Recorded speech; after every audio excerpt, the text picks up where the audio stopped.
what possessed her to agree to take tea at a duchess's house with a broad-shouldered Scot and his wayward sister. Perhaps it was the way his eyes had seemed to hold her still, like a butterfly under glass.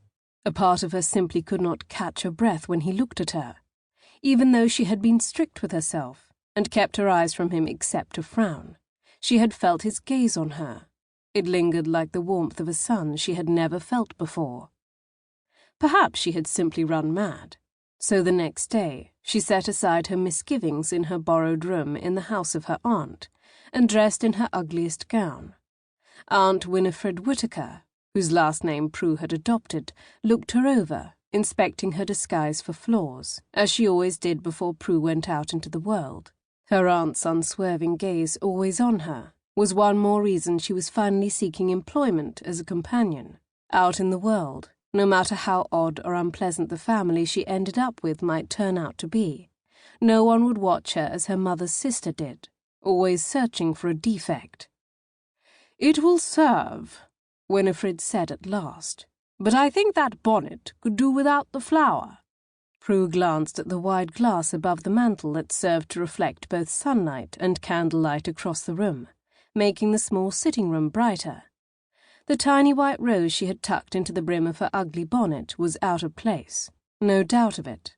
She was not even sure why she had plucked that rose from the hedge in the yard early that morning, or why she wore it now.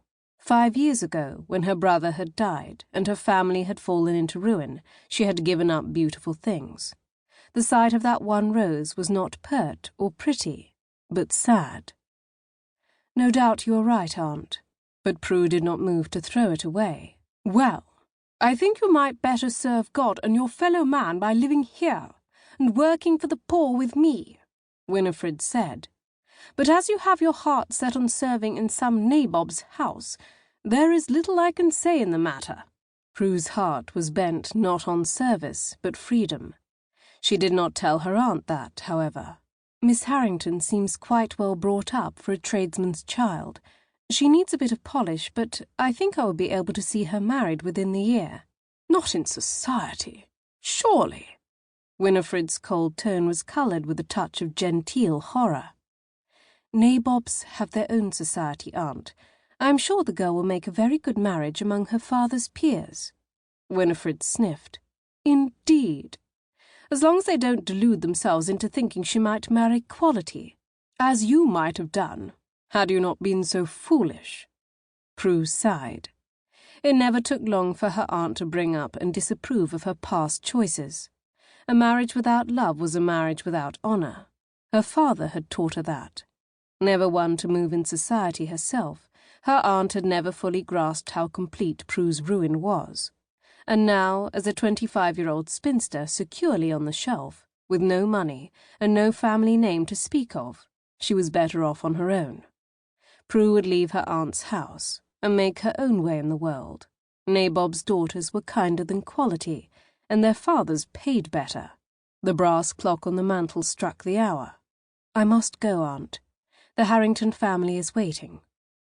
She had not mentioned her invitation to the Duchess of Northumberland's townhouse.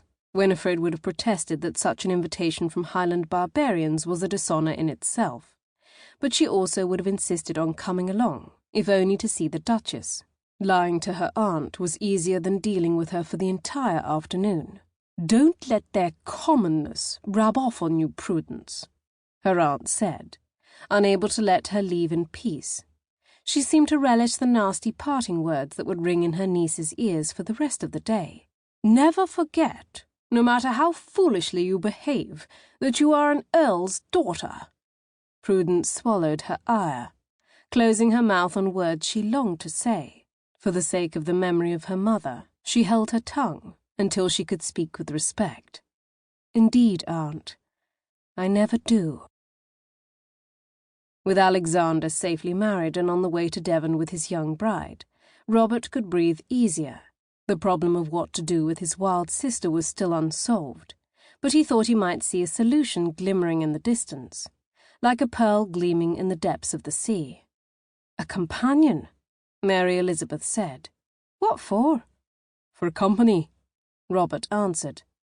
"Alex and Catherine will be in Devon with her mother and sister for a fortnight."